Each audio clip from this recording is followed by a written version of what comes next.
हरे कृष्ण। नमो विष्णुपदाय कृष्णपृष्ठाय भूतले श्रीमते भक्तिवेदांत स्वामिनिति नामिने। नमस्ते सरस्वती देवी गौरवाणी प्रचारिणे निर्विशेष शून्यवादी पाश्चात्य देशतारिणे। जय श्री कृष्ण चैतन्य प्रभु नित्यानंद श्री अद्वैत गदाधर श्रीवासादि गौर भक्तवृंद। हरे कृष्ण कृष्ण कृष्ण हरे हरे, हरे राम राम राम हरे हरे। हरे कृष्ण। तो আমরা শ্রী চৈতন্য ভাগবত থেকে ধারাবাহিকভাবে পাঠ করছি। ষোড়শ অধ্যায় পাঠ চলছে। গতকাল আমরা আলোচনা করেছিলাম শ্রী হরিদাস ঠাকুরকে যবন অধিপতি নবাব তাকে 22 বাজারে বেত্রাঘাতের আদেশ দিলেন এবং তাকে বেত্রাঘাত করা হলো, কিন্তু তার কিছুই হলো না। তো সেই ঘটনার পরে আমরা তারপরে মুলুকাধিপতি যবন রাজা সে এসে হরিদাসের কাছে আবার ক্ষমা ভিক্ষা চাইল এবং বলল যে তুমি যেখানে ইচ্ছা সেখানে তুমি ভ্রমণ করো, আমার লোক তোমাকে আর কিছু বলবে না, তুমি যে সাক্ষাৎ একজন পীর সেটা আমি বুঝতে পেরেছি। তো তারপর থেকে আমরা আজকে পাঠ করছি। তবে হরিদাস গঙ্গা তীরে গোফা করি, 172 নম্বর শ্লোক। তবে হরিদাস গঙ্গা তীরে গোফা করি, থাকেন বিরলে অহর্নিশ কৃষ্ণস্মরী। তারপরে ফুলিয়াতে চলে এলেন হরিদাস ঠাকুর গঙ্গা পার হয়ে, এবং সেখানে গঙ্গার তীরে একটি গোফাতে তিনি বাস করতেন, থাকতেন এবং অহর্নিশ কৃষ্ণ নাম করতেন। 3 লক্ষ নাম দিনে করেন গ্রহণ, গোফা হইল তার যেন বৈকুণ্ঠ ভবন। প্রতিদিন 3 লক্ষ হরিনাম করতেন, তার গুহা যেন বৈকুণ্ঠ হয়ে গেল।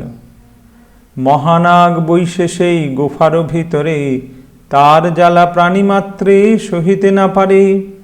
হরিদাস ঠাকুরের সম্ভাষা করিতে, যতে কো আইসে কেহ না পারে রহিতে। সেই গুফার ভেতরে এক মহানাগ মহাসর্প বাস করত। সেই সাপের বিষের জ্বালাতে সেখানে কেউ থাকতে পারে না। সে গুফার মধ্যে হরিদাস ঠাকুরের সঙ্গে যারা দেখা করতে আসতেন, যতে কো আইসে কেহ না পারে রহিতে, যারাই আসেন তারা থাকতে পারেন না, জ্বালা করে, বিষের জ্বালায়। মানে বিষ কামড়াচ্ছে না, সেই নাগ সেই এত তার বিষধর নাগ যে সেই গুফার মধ্যে থাকার ফলেই তার বিষের জ্বালাতেই সেখানে কেউ থাকতে পারে না। পরম বিষের জ্বালা সবেই পায়েন, হরিদাস পুনঃ ইহা কিছু না জানেন। সকলেই সেই বিষের জ্বালা অনুভব করছে, কিন্তু হরিদাস ঠাকুর সেই জ্বালা কিছু অনুভব করছেন না। কেন? কারণ তিনি কৃষ্ণ নামে মত্ত। বসিয়া করেন যুক্তি সর্ববিপ্রগণে, হরিদাস আশ্রমে এতেক জ্বালা কেনে। সকলে একসঙ্গে বসে যুক্তি করছে যে হরিদাস ঠাকুরের গুফার ভিতর এত জ্বালা করে কেন, আমরা কেউ বুঝতে পারি না।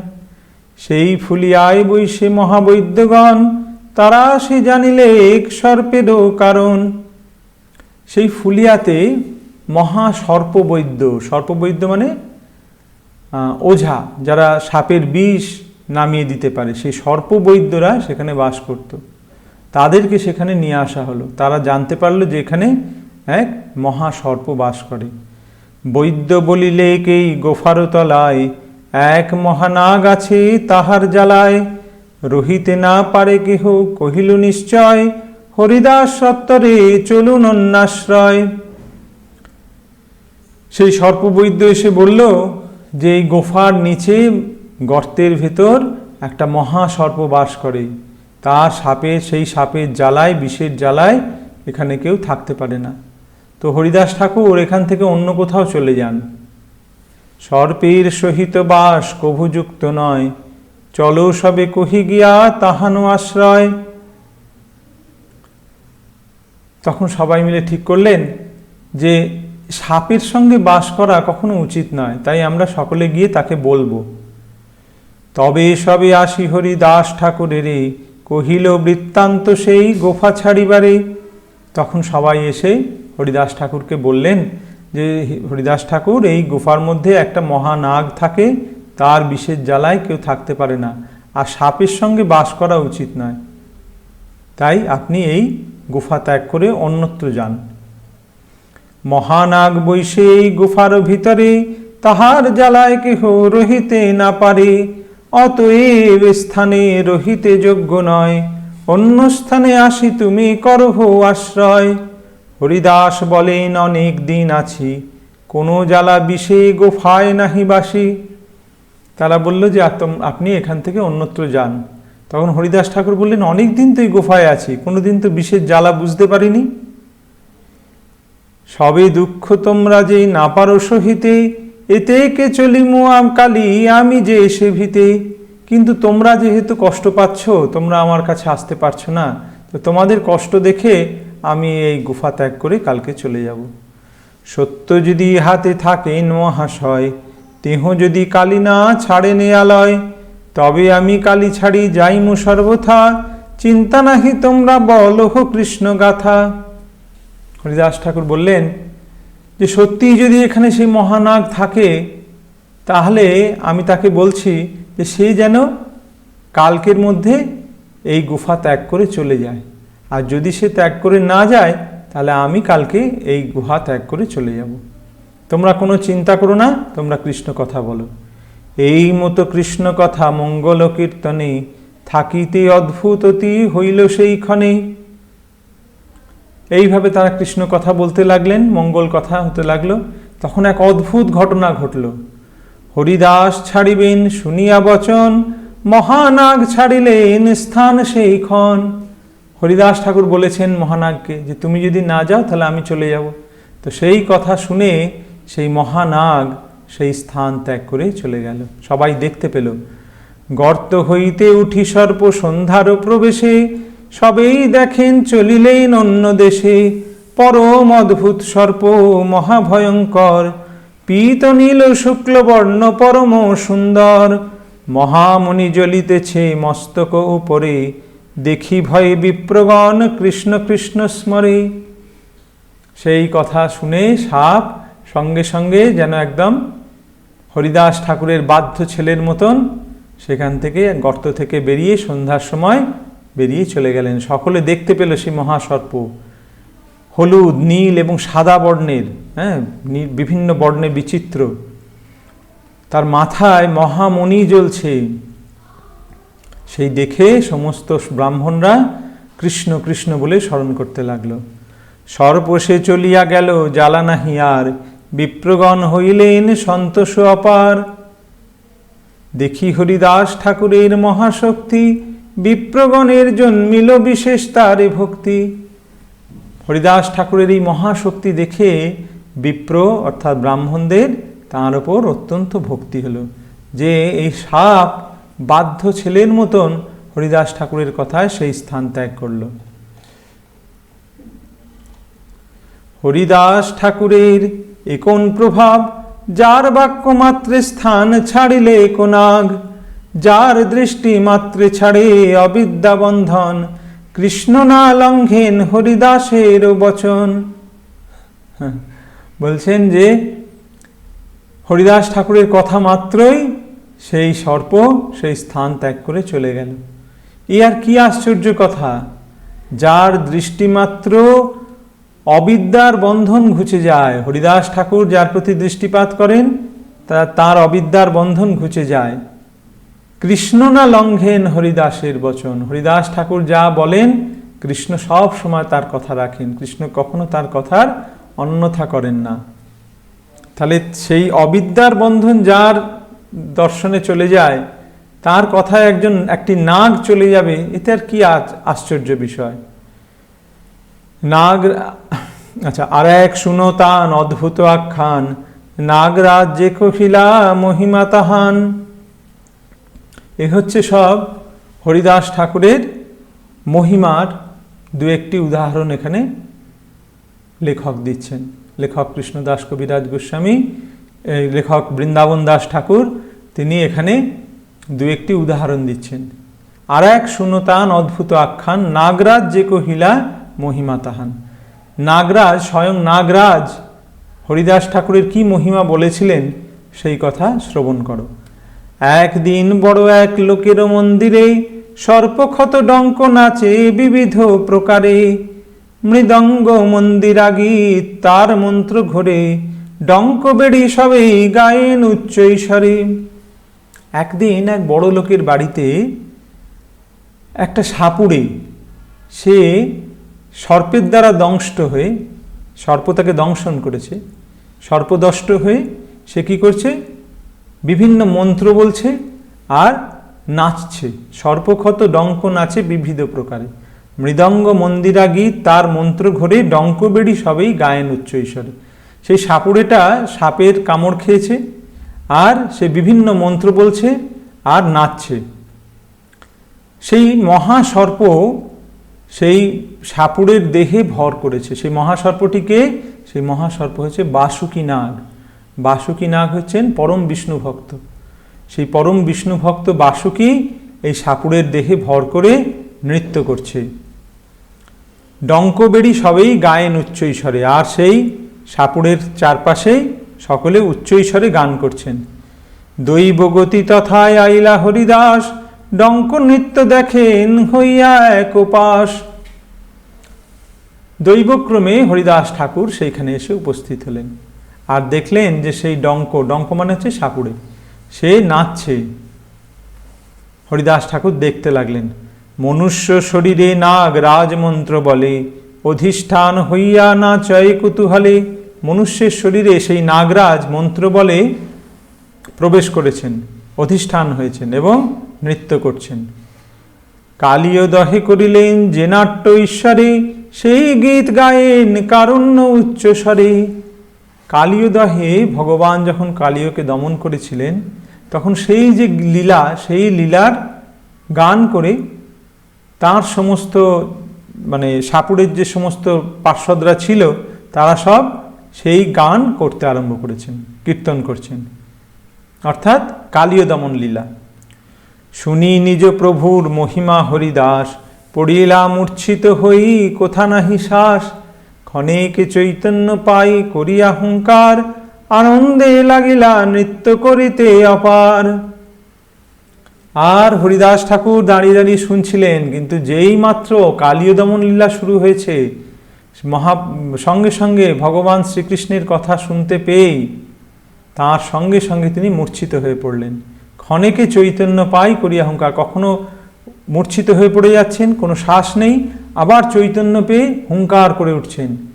আনন্দে লাগিলা নৃত্য করিতে অপার, হরিদাস ঠাকুরের ক্ষণেকে চৈতন্য পাই করিয়া হুঙ্কার, আনন্দে লাগিলা নৃত্য করিতে অপার। হরিদাস ঠাকুরের আবেশ দেখিয়া এক অভিত হই ডঙ্ক রহিলেন গিয়া। গড়াগড়ি যাইন ঠাকুর হরিদাস, অদ্ভুত পুলক অশ্রুকম্পেরও প্রকাশ। রোদন করেন হরিদাস মহাশয়, শুনিয়া প্রভুর গুণ হইলা তন্ময়। হরিদাস ঠাকুর ভগবানের সেই লীলা শ্রবণ করে গড়াগড়ি যাচ্ছেন, কাঁদছেন, পুলক অশ্রু কম্প সমস্ত অষ্টসাত্ত্বিক বিকার তার দেহে প্রকাশ পাচ্ছে। রোদন করেন হরিদাস মহাশয়। এইভাবে শ্রীকৃষ্ণের লীলা শুনে হরিদাস ঠাকুরের এইরকম বিকার ঘটল। হরিদাসে বেড়ি সবে গায়েন হরিষে, জৌড় হস্তে রহি ডঙ্ক দেখে এক পাশে। আর হরিদাস ঠাকুরকে বেড়িয়ে বেড়িয়ে বেড়া করে মানে তাকে ঘিরে সকলে সেই লীলা কীর্তন করছেন। আর সেই ডঙ্ক সে এক পাশে হাত জোড় করে হরিদাস ঠাকুরের এই নৃত্য দর্শন করছেন, এই লীলা দর্শন করছেন। এই ডঙ্ককে, ডঙ্কের মধ্যে সেই মহানাগ বাসুকী প্রবেশ করেছে, তার অধিষ্ঠান হয়েছে। ক্ষণেকে রহিল হরিদাসেরও আবেশ, পুনঃ ডঙ্ক নৃত্যে করিলা প্রবেশ। হরিদাস ঠাকুরের দেখিয়া আবেশ, সবেই হইলা অতি আনন্দ বিশেষ। কিছুক্ষণ পরে হরিদাস ঠাকুরের আবেশ যখন আবার কেটে গেল, তিনি তখন আবার উঠে দাঁড়ালেন, আর সেই ডঙ্ক যে একপাশে দাঁড়িয়েছিল সে এসে আবার নৃত্য করতে আরম্ভ করল। আর হরিদাস ঠাকুরের এই অদ্ভুত আবেশ দর্শন করে সকলে আশ্চর্যান্বিত হয়ে গেল। যেখানে পড়য় তাঁর চরণের ধুলি, সবেই লেপেন অঙ্গে হই কুতূহলী। আর এক ঢঙ্গ বিপ্র থাকি সেইখানে, মুইও নাচিমু আজি গণে মনে মনে। হরিদাস ঠাকুরের চরণ যেখানে যেখানে পড়েছে সেই চরণ ধুলি সকলে নিচ্ছে আর সারা অঙ্গে মাখছে। অর্থাৎ হরিদাস ঠাকুরের এই অষ্টসাত্ত্বিক বিকার, এই অপূর্ব কৃষ্ণ প্রেমের আবেশ দর্শন করে মানুষ মুগ্ধ হয়ে গেছে। তো সেখানে একজন ঢঙ্গ বিপ্র মানে ভণ্ড বিপ্র ছিল, একজন ভণ্ড ব্রাহ্মণ সেখানে ছিল। সে ভাবলো যে আমিও আজকে এইরকমভাবে নাচব। বুঝিলাং নাচিলেই অবোধ বর্বরে, অল্প মনুষ্যরেও পরম ভক্তি করে। আমি বুঝতে পারলাম সে ভাবছে মনে মনে যে এইরকমভাবে যদি কেউ নাচে তাহলে সবাই তাকে খুব ভক্তি করে, তাহলে আমিও এইরকমভাবে নাচবো, তাহলে সবাই আমাকে ভক্তি করবে, আমার চরণধুলি নেবে। এত ভাবি সেই ক্ষণে আছাড়ো খাইয়া, পড়িল যেহেন মহা অচেষ্ট হইয়া। এইভাবে অনুকরণ করে, তার তো কৃষ্ণপ্রেম নেই, তো সে এমনি অনুকরণ করে অভিনয় করে সেখানে আছাড় খেয়ে পড়ে মহা অচেষ্ট, যেন আর নড়তে পারছে না, এরমভাবে পড়ে রইল। যেই মাত্র পড়িল ডঙ্কের নৃত্যস্থানে, মারিলতে লাগিলা ডঙ্ক মহাক্রোধ মনে। আশেপাশে ঘাড়ে মুড়ে বেত্রের প্রহার, নির্ঘাত মারায় ডঙ্ক রক্ষা নাহি আর। যেই এইভাবে অভিনয় করে সেই বিপ্র আছাড় খেয়ে সেখানে পড়েছে, সঙ্গে সঙ্গে সেই ডঙ্ক তাকে বেত দিয়ে পেটাতে আরম্ভ করেছে। ঘাড়ে মাথায় যেখানে পাচ্ছে তাকে প্রচণ্ড বেত্রাঘাত করছে, নির্ঘাত মরে যাবে। বেত্রের প্রহারে দ্বিজ জর্জর হইয়া, বাপ বাপ বলি শেষে গেল পলাইয়া। তখন সেই ব্রাহ্মণ, সেই ভণ্ড দ্বিজ, সে তখন বেতের মার খেয়ে বাপ বাপ বলে সেখান থেকে ছুটে পালালো। তবে ডঙ্ক নিজ সুখে নাচিলা বিস্তর, সবার জন্মিল বড় বিস্ময় অন্তর। তারপরে সেই ডঙ্ক আবার তার আনন্দে, মহা আনন্দে অনেক নাচল, সবার খুব বিস্ময় জন্মালো যে অপূর্ব এটা। জোড় হস্তে সবে জিজ্ঞাসেন ডঙ্ক স্থানে, কহ দেখি এ বিপ্রেরে মারিলা বা কেনে। সবাই জোড় হাত করে সেই ডঙ্ককে জিজ্ঞাসা করলো যে তুমি এই বিপ্রকে কেন মারলে? হরিদাস নাচিতে বা জোড় হস্ত কেনে, রহিলা এসব কথা কহতো আপনে। যখন হরিদাস ঠাকুর নাচলো তখন তুমি জোড় হাত করে দাঁড়িয়ে রইলে, আর এই বিপ্র যখন নাচলো তাকে তুমি মারলে কেন? তবে সেই ডঙ্ক মুখে বিষ্ণু ভক্ত নাগ, কহিতে লাগিলা হরিদাসের প্রভাব। তখন সেই ডঙ্কের মুখে, তার শরীরে সেই মহানাগ অধিষ্ঠান করেছে, আবেশ করেছে। তার মুখ দিয়ে সেই বিষ্ণু ভক্ত নাগ বলতে লাগলো, হরিদাসের প্রভাব, হরিদাসের মহিমা বলতে লাগলো। তোমরা বা জিজ্ঞাসিলা এ বড় রহস্য, যদ্যপি অকথ্যক তবু কহিমু অবশ্য। তোমরা জিজ্ঞাসা করলে তাই তোমাদের এই রহস্য কথা আমি বলবো, যদিও এটা বলা উচিত না তবু আমি বলছি। হরিদাস ঠাকুরের দেখিয়া বেশ, তোমরা যে ভক্তি বড় করিলা বিশেষ। তাহা দেখি ও ব্রাহ্মণ ডাঙ্গাতি করিয়া, পড়িলা মাৎসর্য বুদ্ধি আছাড়ো খাইয়া। আমার নিত্য সুখ ভঙ্গ করিবারে, মাৎসর্য বুদ্ধি কোন জনে শক্তি ধরে। তখন সেই মহানাগ বিষ্ণু ভক্ত সে বলতে লাগলো যে যখন হরিদাস ঠাকুর নৃত্য করলেন তোমরা তাকে খুব ভক্তি করলে, আর তারপরে এই ভণ্ড ব্রাহ্মণ এসে সে মাৎসর্য বুদ্ধি, সে হিংসা করে, হরিদাস ঠাকুরের প্রতি হিংসা পরবশ হয়ে ওই রকম অভিনয় করতে লাগলো, আর আমার নৃত্য সুখ ভঙ্গ করতে লাগলো। তা আমার নৃত্য সুখ ভঙ্গ করার শক্তি কার আছে? হরিদাস সঙ্গে স্পর্ধা মিথ্যা করে, অতএব শাস্তি বহু করিলু হারে। আর হরিদাস ঠাকুরের সঙ্গে মিথ্যা স্পর্ধা করছে। হরিদাস ঠাকুর কৃষ্ণ প্রেমে নৃত্য করছেন, আর ও বেটা ঢং করে, ভণ্ডামি করে নৃত্য করছে, গড়াগড়ি খাচ্ছে, তাই ওকে এরকম শাস্তি দিলাম। বড় লোক করি লোক জানুক আমারে, আপনারে প্রকটাই ধর্ম কর্ম করে। এ সকল দাম্ভিকের কৃষ্ণে প্রীতি নাই, অকৈতব হইলে সে কৃষ্ণ ভক্তি পায়।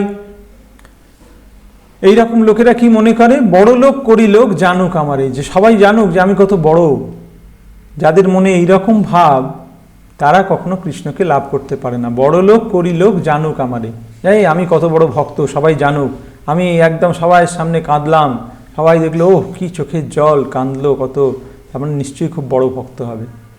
এই যে অভিনয়, সত্যি নয় যেটা, তা আপনারে প্রকটাই ধর্মকর্ম করে, নিজেকে প্রকট করার চেষ্টা করে, নিজেকে প্রকাশ করে জাহির করে ধর্মকর্ম করতে চায়। এ সকল দাম্ভিকের কৃষ্ণে প্রীতি নাই, এরা দাম্ভিক, এদের কৃষ্ণের প্রতি কোনো ভালোবাসা নেই। অকৈতব হইলে সে কৃষ্ণ ভক্তি পায়। অকৈতব হতে হবে, অকৈতব মানে যার মধ্যে কোনো ছল থাকবে না, সরল হতে হবে। ভজ ভজ ভাই চৈতন্য নিতাই সরল করিয়া মন, মন যদি সরল না হয় তাহলে কৃষ্ণ ভক্তি লাভ হবে না। এই যে দেখিলা নাচিলেন হরিদাস, ও নৃত্য দেখিলে সর্ববন্ধ হয় নাশ। হরিদাস নৃত্যে কৃষ্ণ নাচেন আপনে, ব্রহ্মাণ্ড পবিত্র হয় ও নিত্য দর্শনে। এই যে হরিদাসের নৃত্য দর্শন করলে, এই হরিদাস ঠাকুরের নৃত্য দর্শন করলে সর্ববন্ধ নাশ হয়, সমস্ত বন্ধন ঘুচে যায়। হরিদাসের নৃত্য কৃষ্ণ নাচেন, হরিদাসের নৃত্যে কৃষ্ণ নাচেন আপনে। হরিদাস ঠাকুর যখন নৃত্য করেন তার সঙ্গে স্বয়ং কৃষ্ণ এসে তার সঙ্গে নাচেন। ব্রহ্মাণ্ড পবিত্র হয় ও নৃত্য দর্শনে, সারা ব্রহ্মাণ্ড হরিদাস ঠাকুরের এই নৃত্য দর্শন করে পবিত্র হয়।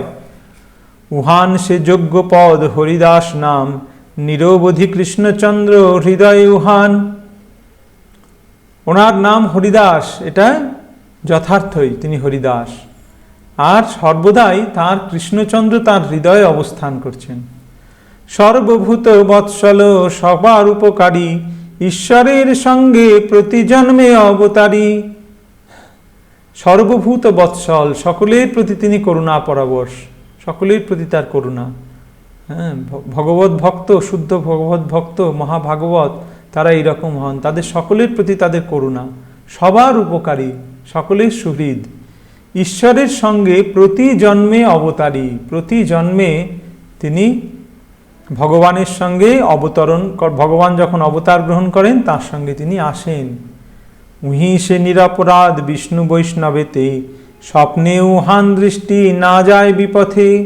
তিলার্ধ উহান সঙ্গ যে জীবের হয়, সে অবশ্য পায় কৃষ্ণ পাদ পদ্মাশ্রয়।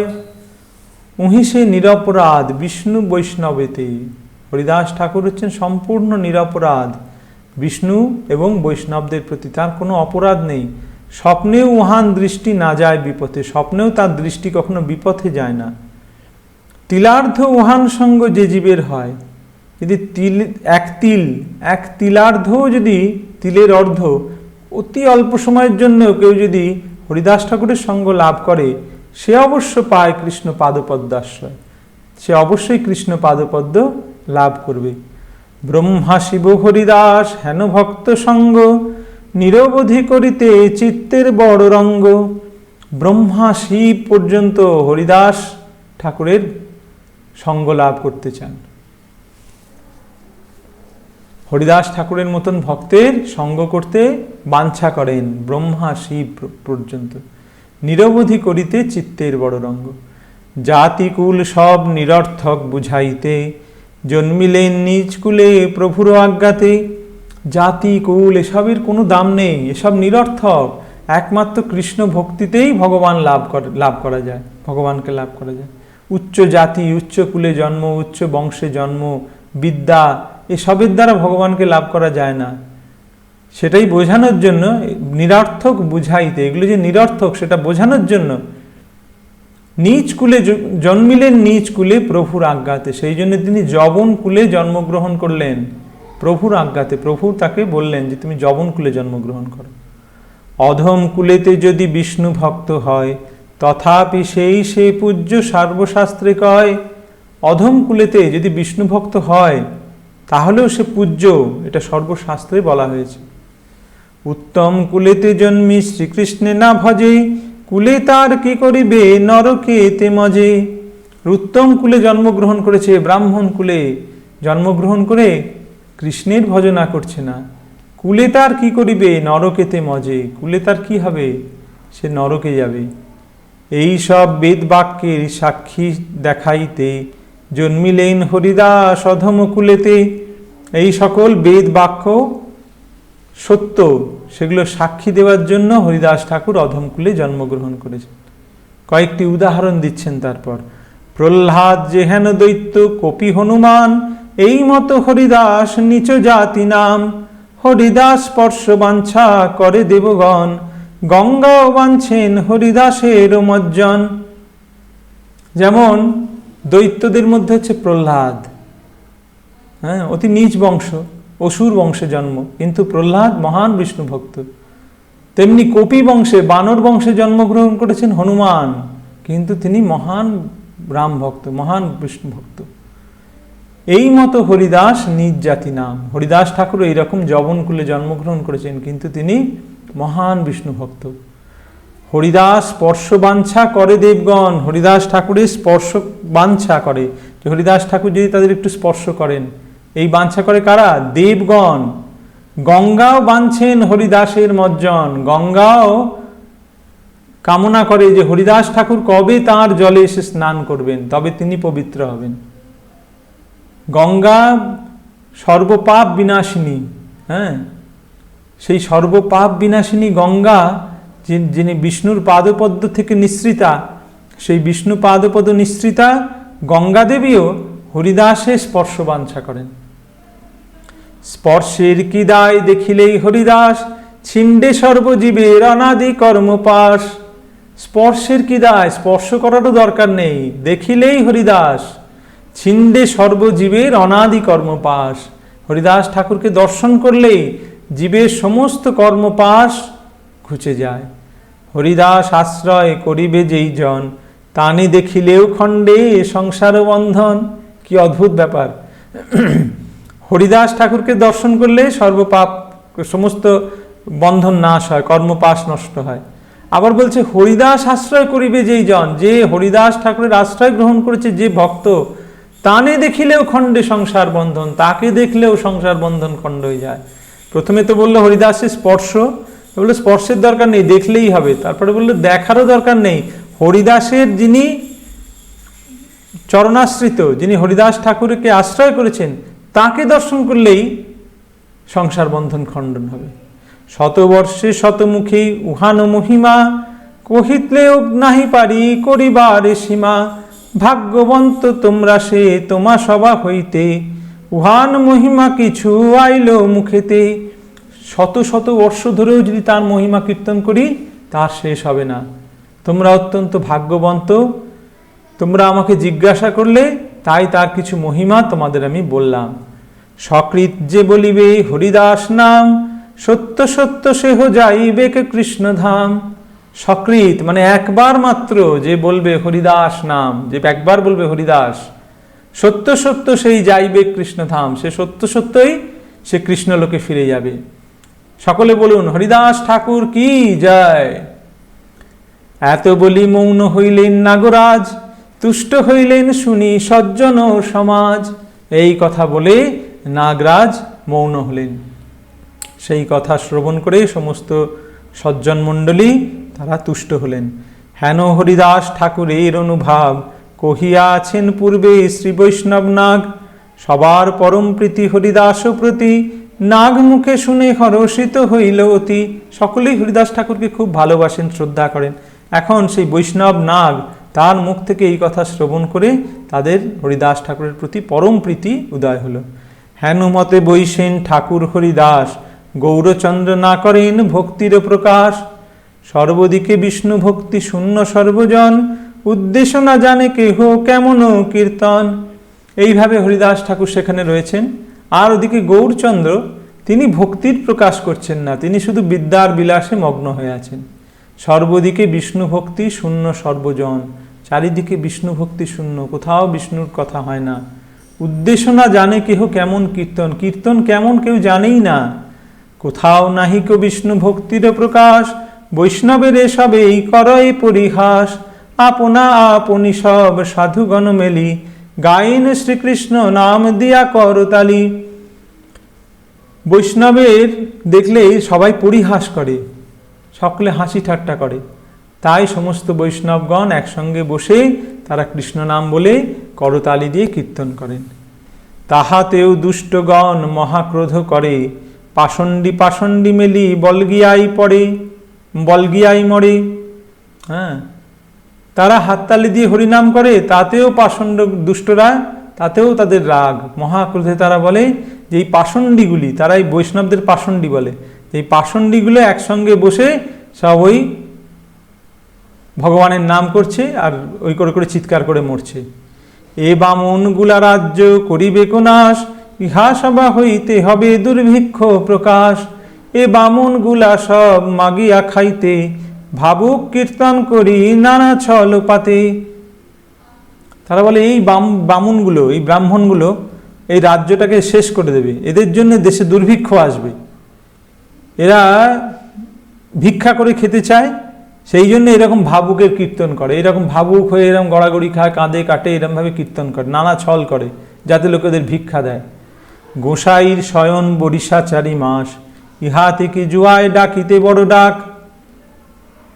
4 মাস, শ্রাবণ ভাদ্র আশ্বিন কার্তিক, এই 4 মাস হচ্ছে চাতুর্মাস্য ব্রত। এই চাতুর্মাস্য ব্রতের সময় ভগবান বিষ্ণু শয়ন করে থাকেন যোগনিদ্রায়। তাই বলছে গোসাই, গোসাই মানে ভগবানের কথা বলছে, গোসাইর শয়ন বরিশা 4 মাস। এই পাষণ্ডরা বলছে এই 4 মাস ভগবান যোগনিদ্রায় থাকেন, ইহা থেকে জুয়ায় ডাকিতে বড় ডাক। এই সময় কি এরকম করে চিৎকার করতে আছে? তাহলে ভগবানের যোগনিদ্রা ভঙ্গ হয়ে যাবে না এরকম করে ডাকলে?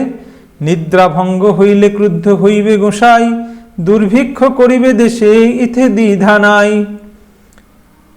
আর যদি ভগবানের ঘুম ভেঙে যায় তাহলে কি হবে? ভগবান শাস্তি দেবে না? দুর্ভিক্ষ হবে না দেশে?